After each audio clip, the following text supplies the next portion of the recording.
One of the reasons why I also wanted to speak, it's because there was Weinstein, Cosby, Nasser, Boy Scouts, priests, all of these situations, and nothing changed. Yes. And I was like, I want to put a pin in history where it says, after Epstein, this changed.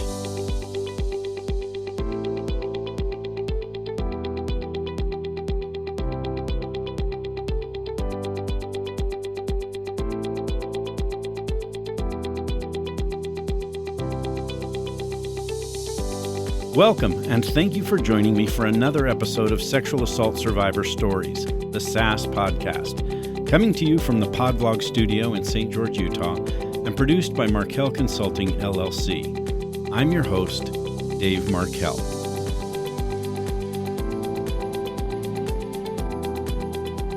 Hi, everyone.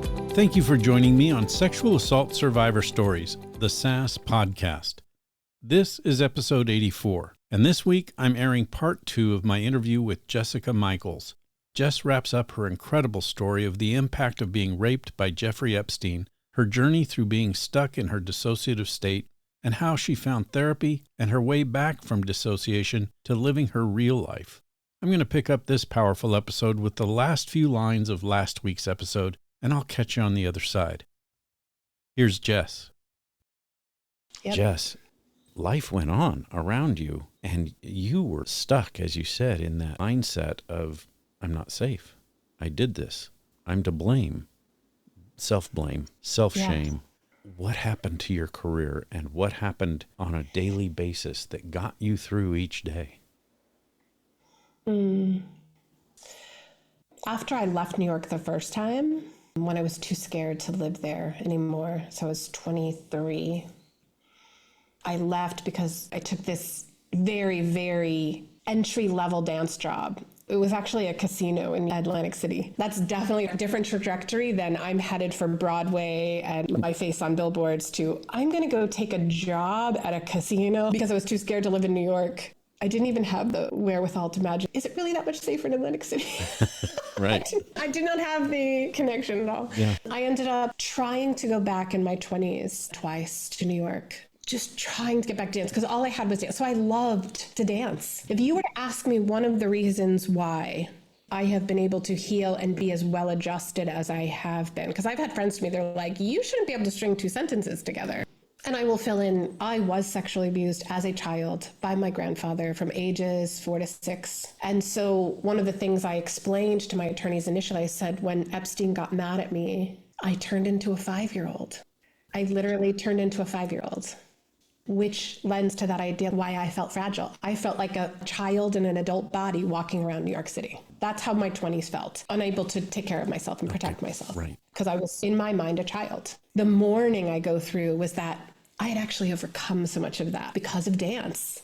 Jeffrey Epstein was a trigger that just went zoop and put me back to, nope, you're a child. You're a weak, fragile child. But because I loved dance so much, I had described it at one point to a friend of mine that was an addict. And I said, I'm kind of an addict. I feel like if I don't dance, I have no identity.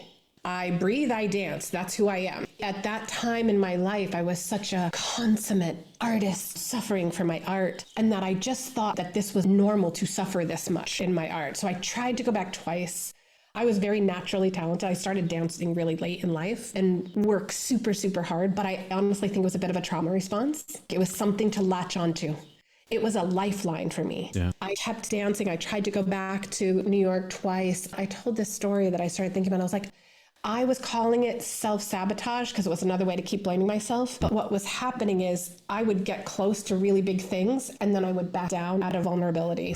That was constantly happening. And then I was getting injured all the time and my stomach was having so many problems. So I just couldn't keep up with the pace of being a professional. And by the time I'm in my early 30s, I met my fiance and we ended up opening a pre-professional performing arts academy.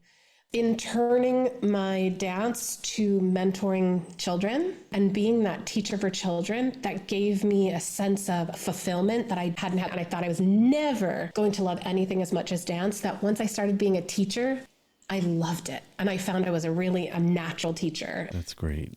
those things kept me going, being a teacher and a mentor to these children. I Marco Polo with one of my students who's now 39. But this is also why when it came time to say something or not say something, I have been teaching children for 24 years. I can't not say anything anymore. Where did that realization come from that you had to speak out about Jeffrey Epstein? To say his name and to say, yes, I was victimized, but I am a survivor, and this is where I am going, and this is what I'm going to do. How did that come about? So I will tell you the really interesting part of my story is when in 2018, I saw his face for the first time. It happened to be on the Julie K. Brown Perversion of Justice piece in the Miami Herald. It had released the weekend of Thanksgiving in 2018, and I happened to see it the first week in December, the first time I saw his face. Well, I sent that article to a friend of mine who was a private investigator, and I was like, this man hurt me. Those were the best words I could get. This man hurt me long time ago, and, sent her the article. And I said, should I go to the police? Should I go to the FBI? If this person wrote this article, I had read about the other women, I was like, should I tell somebody? And she said to me, do not go to the police. I know exactly who this man is. You do not want to be on his radar, and you don't know who he's connected to, even within the FBI or the police. So you cannot say anything. You're going to have to go to your grave with this. Unless he's charged again, she goes, but it is unlikely he will ever be charged again because of the case in Florida that happened. And so she's, I'm sorry to tell you this. And she worked with police and lawyers, so she knew the legal system. And she was, do not tell anyone. And so I didn't say anything. And 6 months goes by. I didn't even want to talk about it too much in therapy. I talked about it a little bit, but I was still apprehensive. So then we get to July of 2019 when he's arrested. I happened to be at her house with a bunch of friends, and we are watching the breaking news, Dave. And I look at her, and she looks at me, and she goes, now you can talk. Wow. Yeah. Victims, please call this number. And we were both in shock watching it. And nobody around us knew it. Like none of our friends or her family knew it. And we were, oh my God. I ended up having to be on a speaking tour with a nonprofit that I was working with. So I can't do it now. This is going to be going on for years. Don't worry about it. Just wait till the end of summer. You can reach out. And I was like, okay. So I get to the end of my speaking tour, and I find out that day he's dead. And then in September, the judge says, I still want to hear the victims that had got him arrested. They went through that process. And in September, they said, if you have any information, we'd really like you to still come forward. So I ended up coming forward. And then the whole FBI issue, that's a whole other podcast that we could do. Okay. Just on the FBI lack of response. But I will tell you, one of the reasons why I have the most incredible trauma therapist is because I am also from Newtown, where the Sandy Hook shooting happened. And we lost 3 little girls at the dance studio I was teaching at. So for several years after the shooting, I was teaching children that had been survivors in that mass shooting. I think there was something in my brain that knew I could trust this woman in 2018 because I knew she had been taking care of all of these children and families for 6 years. So there was something in my brain that said, okay, nothing that I'm going to tell her is going to freak her out. She's equipped. Yeah. That's one of the reasons why I have such an incredible trauma therapist. But then I also started working with Dylan's Wings of Change with Ian Huckley, who had created a program called Wingman. And it was in honor of his son, Dylan, who was one of the Sandy Hook victims, one of the 6-year-olds that passed. I worked with Ian for 5 years.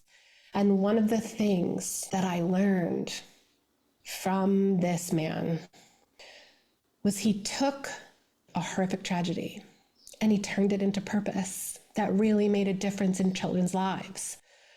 And I feel like if you believe in woo-woo universe stuff, how weird is it that I've now gone through 2 national tragedies? Yeah. I'm an Epstein survivor from Sandy Hook. How weird is that?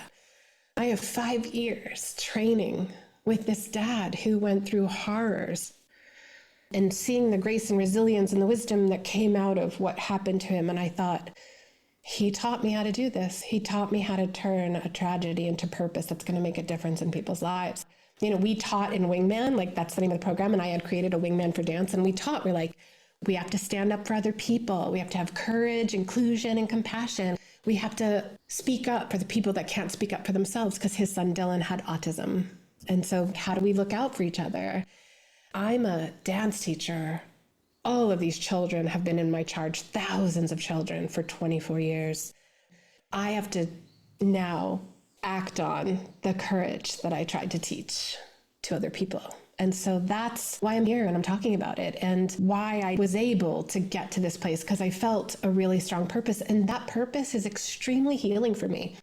I know that I may have some reaction after this, talking about this for a while, but how fulfilled I feel in my mission is much greater now. So for a while, the trauma was greater than the mission. For a while, I had to live through the darkest of dark until there was just glimmers of light. And now there's more light than there is dark in me telling my story.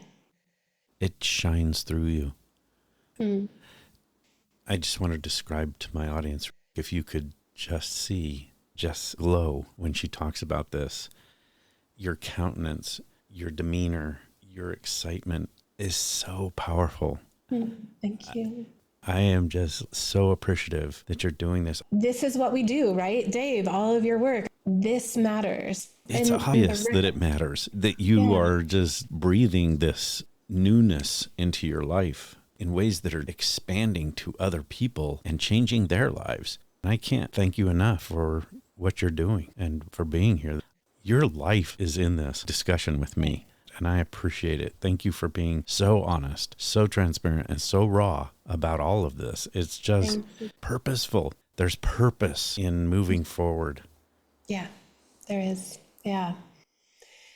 There's a transformational process that really has aided in my healing tremendously and made me capable. It's why I take a step back and I'm like, okay, God, universe, whatever you want to call it, lead the way. I'm just really letting myself be led in a way that's going to make a difference in the world with this story and with what I've learned.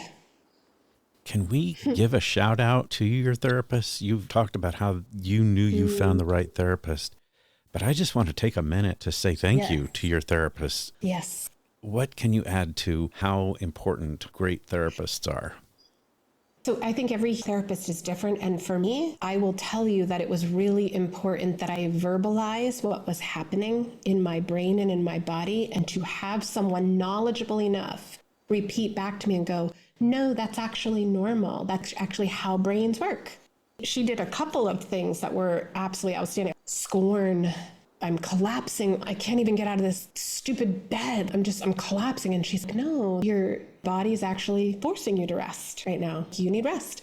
She would remind me of how everything that was happening was a normal part of the body. In fact, it took several sessions for me to finally grasp that the freeze trauma response had nothing to do with my personality or my cognitive ability, my ability to protect myself. She said, Jessica, do you have to think about it when you put your hand on a hot stove? What does your body do? I was like, oh no, it pops off automatically. She said, that's the defensive systems of the body. They are automatic and they are involuntary. In fact, if you put your hand on a hot stove and you had to think about it, that would actually be the defect. She would point out how my brain was a good brain. When I told her, I said, but why was it so hard to talk about? Why did I dissociate that way? And she was, because you have a really good brain. It was the constant reminder. And I think it takes someone that understands trauma very, very, very, very well to be able to come back to me and explain what was happening. Then that developed my own self-confidence in recognizing that I wasn't broken or faulty or disordered, that this was an injury that happened, and the way my body responded was very normal, very, very normal. Yeah. She's also really smart because she uses lots of modalities. So she uses art therapy. She also uses music therapy. She has a really good way of noticing when something is too much for me and taking time to get there. And so for me, because sometimes I need to verbally process things, that's how I can heal them. Sometimes she just lets me ramble and then can point out, of course that happened because of A, B, and C. Of course you reacted that way, D, E, and F. It was a validation that I wasn't crazy. I wasn't broken. I think that's a huge part of being trauma-informed, is that sensitivity, that empathic approach, and the knowledge base that goes behind the approach. Being sensitive to knowing when you'd had enough.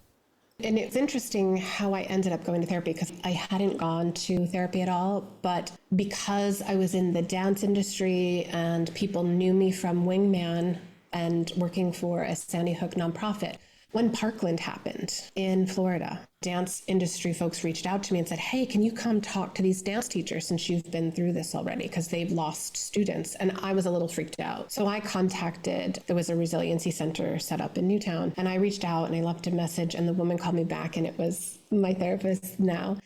She asked me what I was looking for and I told her what happened. She goes, first of all, you're not qualified to talk about this and you don't have to. And I was, oh, thank you. And she said, and by the way, do you have an appointment? Do you have a therapist? Well, no, I don't think I really need any. She goes, I think it would be good to talk. It's no charge. Just let's have a conversation. The reason she asked me that is she said, you could not say a single sentence in any linear order. Your brain was skipping all over the place. And that's how I knew you were traumatized human, because you could not put anything in linear order at all.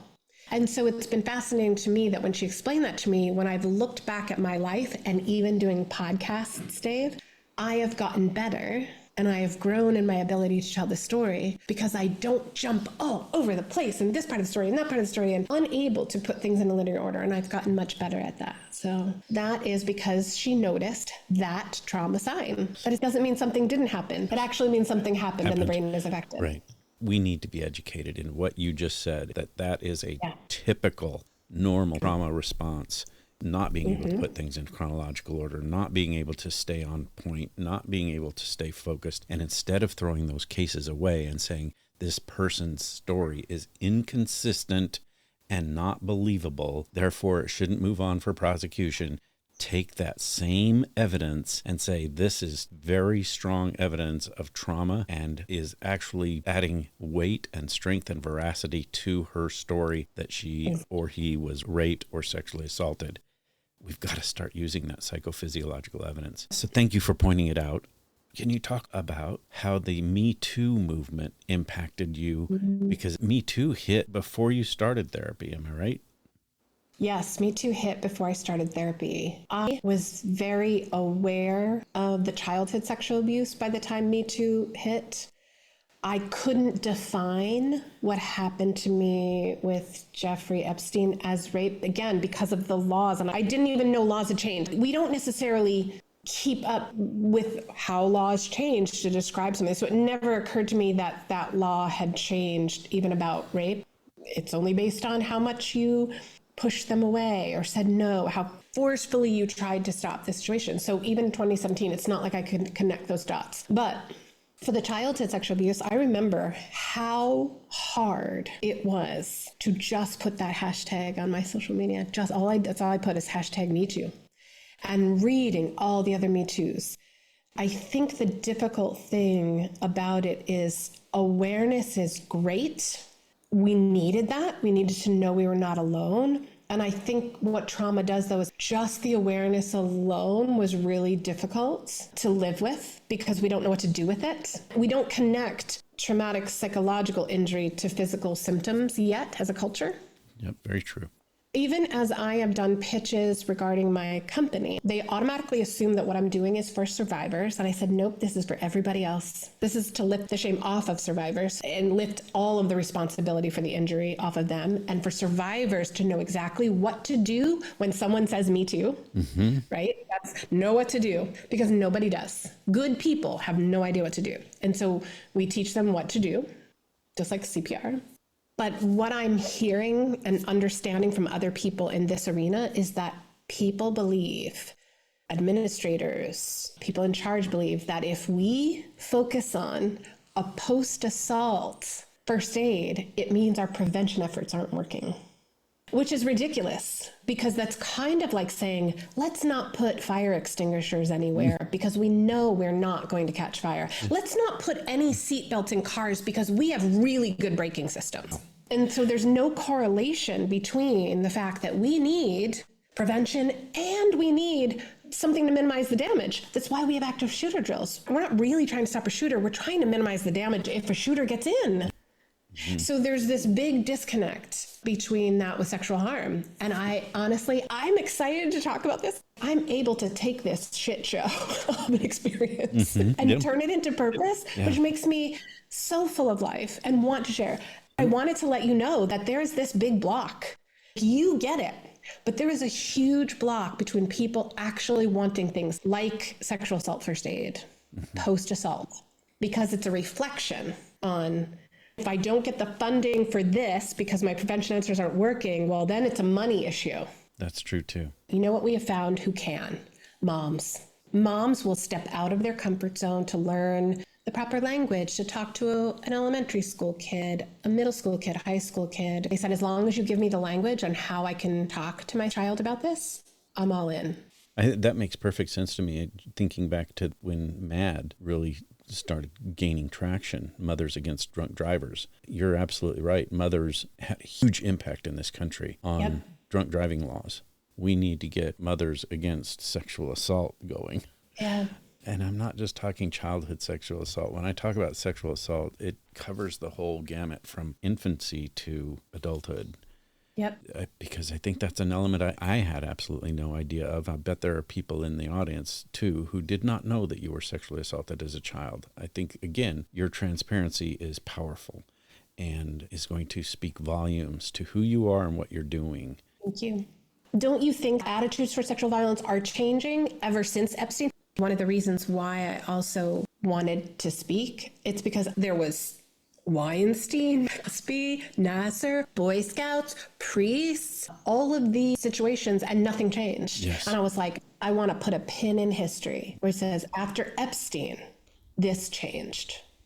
Just your goals, let alone the heart that you're putting into your goals, are so impressive and so important.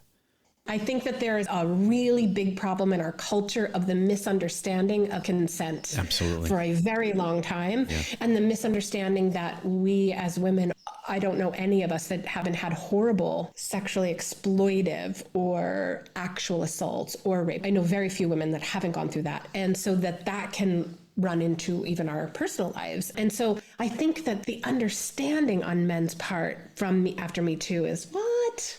Really? There's still a lack of belief that it actually exists. And it's because they don't understand trauma responses like freeze. Yeah. I bet there are men listening to this right now that if they actually talked to 3 women in their lives and asked them in the kindest, most compassionate way, have you had a difficult or painful experience sexually with a man? Like, have you gone through a sexual harm? 2 out of 3 of those experiences are going to say yes. That woman is going to likely be in tears, grateful that somebody even asked. And I think they will not understand that the person they are with, even in an intimate relationship, may not always be forthcoming with information because of past experiences. And they may be shutting down and freezing in what seems like a normal, healthy relationship. So I think Me Too had this wonderful moment of us finally speaking. Even just that hashtag in 2 words felt monumental to us, but we didn't know what to do next. So true. And it all goes into what you were just now talking about, and that's the social conditioning and the whole culture that we live in, which I call a rape culture. Yes. I know a lot of people deny that there is even such a thing as a rape culture, but when you have a majority of people in your society who are ignoring the signs and symptoms of rape and sexual assault and don't understand what the brain does in trauma, then yeah, we've got a rape culture.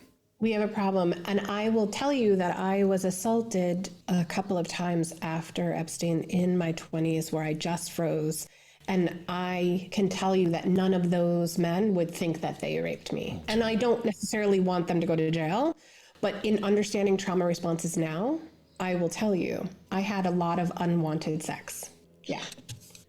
What you were just saying about men who have assaulted and don't even know that they were assaulting, it's a huge problem in the investigative aspect of a woman reporting that they were assaulted. And when they talk to the suspect, the perpetrator, they find that this person is totally surprised and use the word consent. No, this was totally consensual. There was never any time at the time we started the sexual aspect, the intimate parts of that evening, that I would have said that she was in any kind of distress. And it all goes back to the culture of what you were talking about. Women are socialized one way and men are socialized another.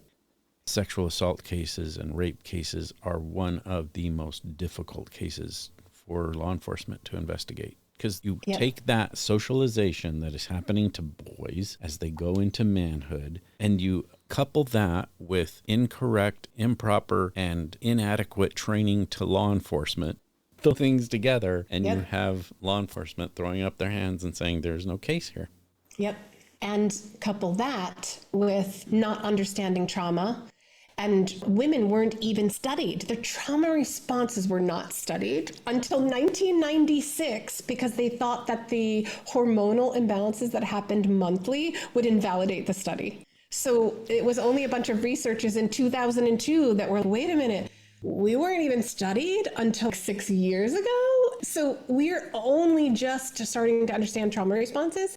And so the thing I would say to police officers and to men listening is, can you stop? When you've started with someone, are you able to pay attention and stop at any point? Because that's the problem. Men can't stop. Once they start, they don't care about the response and energy that happens. And the way I would describe it to people is like, I feel like men's sexual energy coming at me is like a steamroller that doesn't care about what I am feeling or what I'm doing. And that is a horrific, scary feeling for me, which is why I would feel vulnerable. I would say men had sex at me, not with me. That's a great articulation of the truism of what we're talking about here. Yeah. You just mentioned a steamroller that is coming at you. It's a steamroller without brakes. Without brakes. And then the lack of awareness, because all the hormones just coming at somebody. They think the other person is involved. And because culturally, why would they think anything different? So I'm very much a believer that it's a cultural shift that has to happen. I don't believe everybody should be thrown in jail.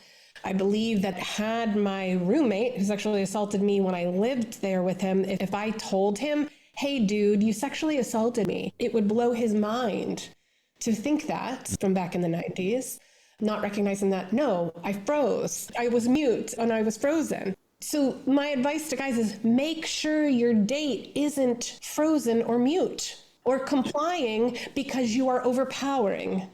Don't be a steamroller with no brakes. Be the guy that checks in, able to stop and put space, because then you're going to endear someone to you. Absolutely. Actually, they're going to trust you more. Absolutely. You're spot on. And you can stop. That's the message, that it is possible. Don't buy into this cultural misnomer, misteaching, societal belief system that says men can't stop. That is absolutely not true. Yep.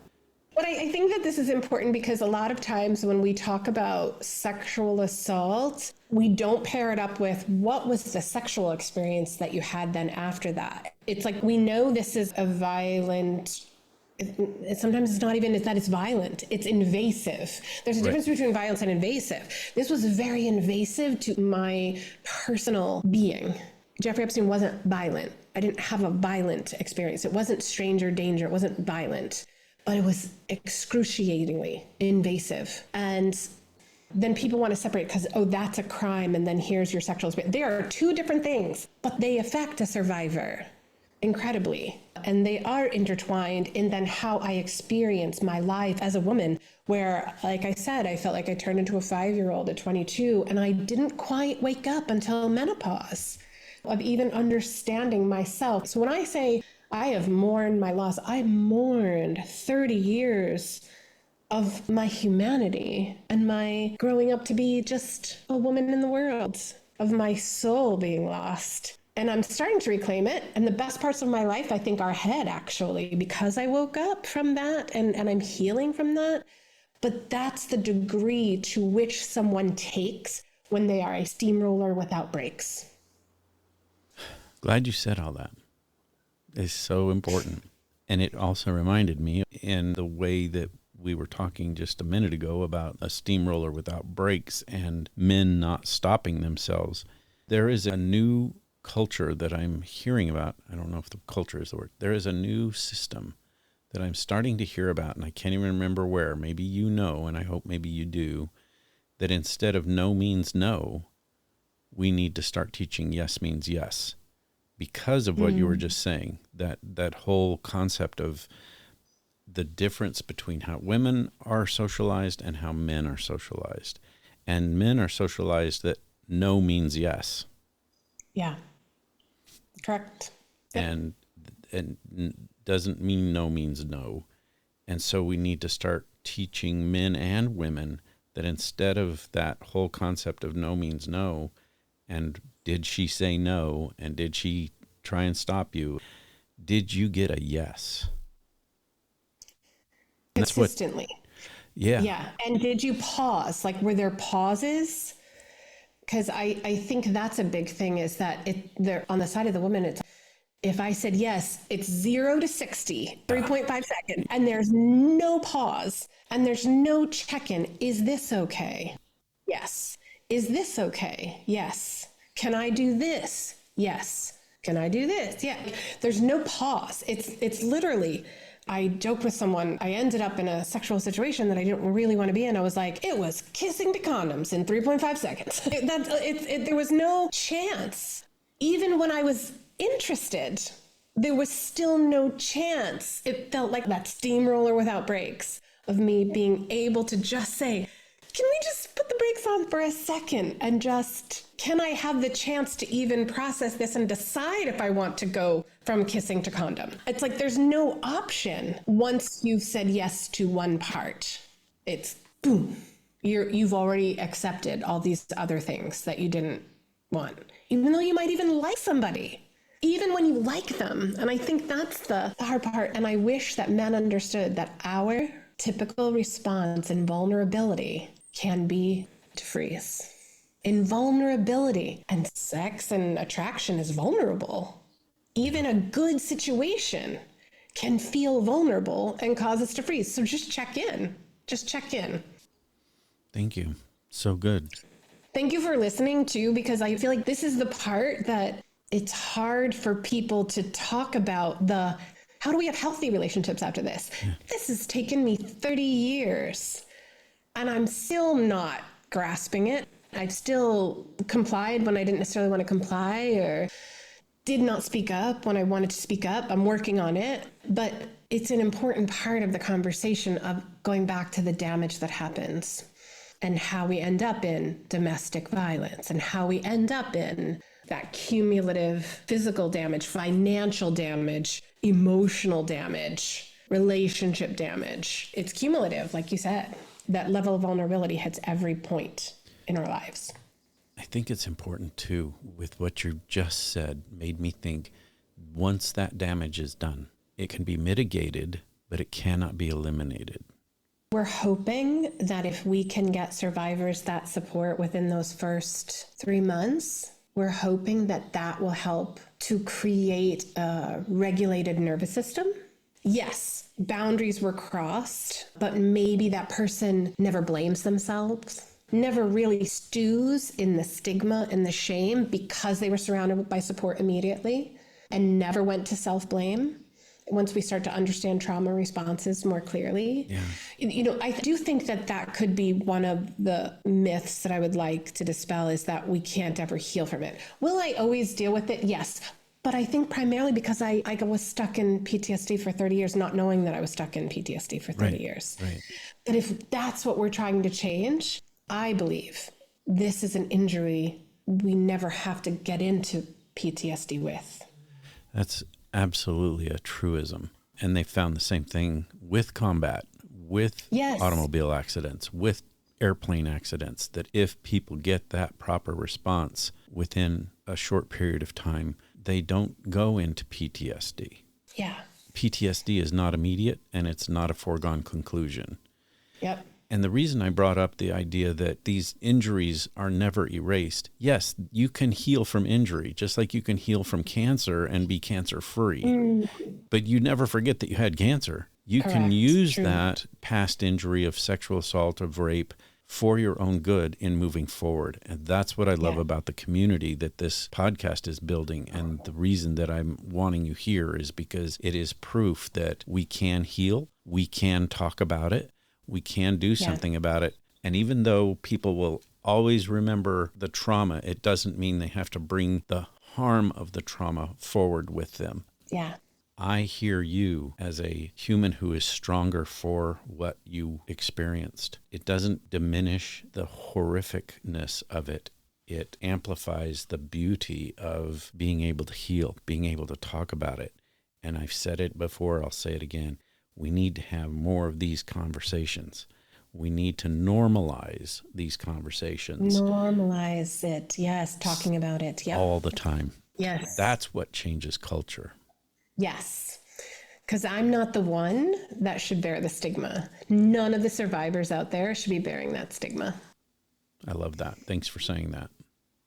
Yeah. It's beautiful. Yeah. Jess, when we are done and the recording stops, how do you take care of yourself? What are you going to do to take care of the immediacy of all the things that we've talked about, all the memories that are flooding to the forefront of your brain? Tell us, if you're willing to share, what do you do to take care of Jess? That's a great question. I have learned sometimes I have flooding and sometimes I don't. And so what I've decided that I do now is that I don't book as many things afterwards. Like I give this the day. So if I'm doing your podcast today, it means I'm giving you the day. And I've really limited the rest of my interactions, my meetings. I will take just time for myself and not work on my sexual assault first aid kit app. I won't do any work on that. I'll just give myself space.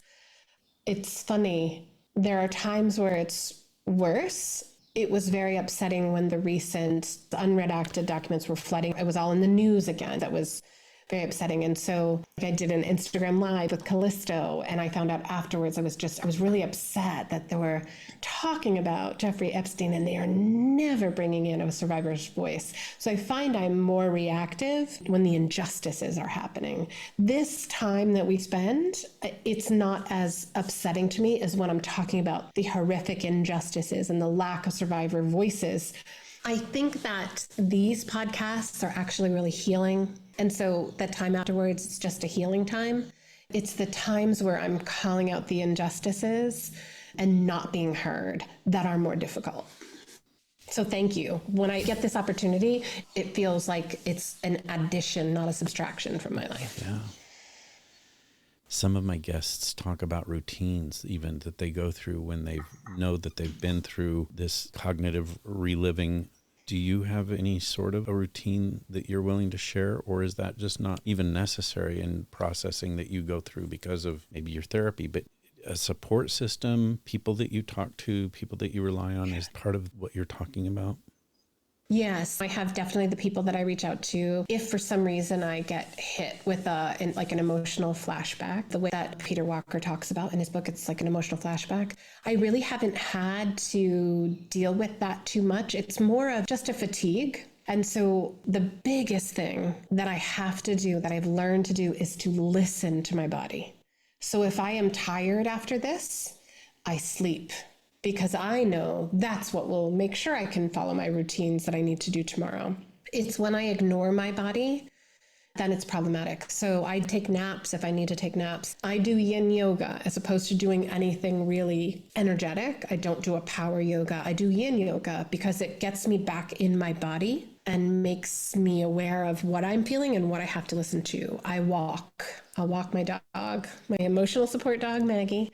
Things that keep my nervous system calm. I know that I can only have 1 cup of coffee today because that can activate and trigger that stuck trauma response where I get anxious.